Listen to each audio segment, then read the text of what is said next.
Search करें अवामी news. मुल्क भर की ताज़ा तरीन खबरों से बाखबर रहने के लिए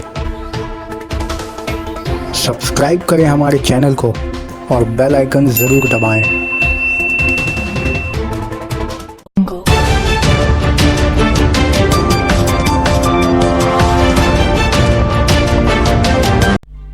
कश्मीरियों को ईद मनाने में कोई परेशानी नहीं होगी, पीएम मोदी। वजीर आजम नरेंद्र मोदी ने अहले वतन को ईद की नेक ख्वाहिशात देते हुए जुमेरात को कहा कि जम्मू और कश्मीर में लोगों को ईद मनाने में किसी तरह की परेशानी नहीं होगी। पीएम मोदी ने कौम के नाम खिताब में वाज़ा लफ्ज़ों में कहा कि ईद का त्यौहार नज़दीक आ रहा है और इसमें किसी को किसी तरह की दिक्कत नहीं होने दी जाएगी। तमाम लोगों को ईद की नेक ख्वाहिशात पेश करते हुए इन्होंने कहा कि हुकूमत इस बात का पूरा ख्याल रख रही है कि जम्मू और कश्मीर में लोग को ईद मनाने में कोई परेशानी ना हो। पीएम मोदी ने अपने खिताब के दौरान जम्मू व कश्मीर के ऐसे लोगों के लिए भी आसानियां पैदा करने की बात कही जो रियासत से बाहर हैं।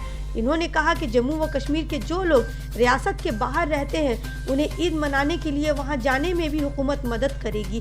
पीएम मोदी ने मजीद कहा कि जम्मू व कश्मीर में अमन कायम रखने के लिए एहतियात के तौर पर कुछ ज़रूरी इक़दाम किए गए हैं क्योंकि कुछ लोग वहां माहौल बिगाड़ना चाहते हैं। वाज़ेह रहे कि 12 अगस्त को पूरे मुल्क में ईद उल अज़हा का त्यौहार मनाया जाएगा और जम्मू व कश्मीर के लोग मरकज़ी हुकूमत के ज़रिए रियासत से दफ़ा 370 हटाने के बाद खौफ के माहौल में है। जम्मू व कश्मीर में इस वक्त कई मुकाम पर दफ़ा 144 नाफिज है। हालांकि 9 अगस्त को जुमा की नमाज के लिए कर्फ्यू ख़त्म करने की बात कही गई है, लेकिन रियासत का माहौल काफ़ी कशीदा है और लोगों में दहशत भी देखने को मिल रही है। साथियों,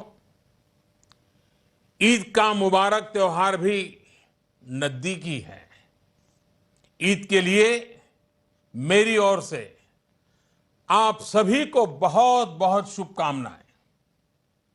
सरकार इस बात का ध्यान रख रही है कि जम्मू कश्मीर में ईद मनाने में लोगों को कोई परेशानी ना हो।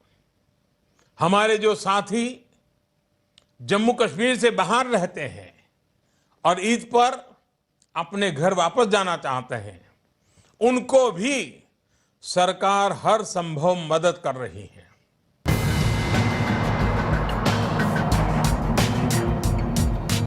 अनुच्छेद 370 से मुक्ति एक सच्चाई है, लेकिन सच्चाई ये भी है कि इस समय एहतियात के तौर पर कुछ कदम उठाने की जरूरत थी।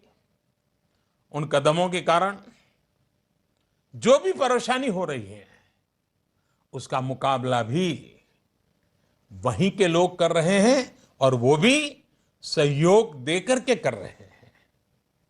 कुछ मुट्ठी भर लोग जो वहां हालात बिगाड़ना चाहते हैं उन्हें धैर्यपूर्वक जवाब भी वहां के ही हमारे भाई बहन दे रहे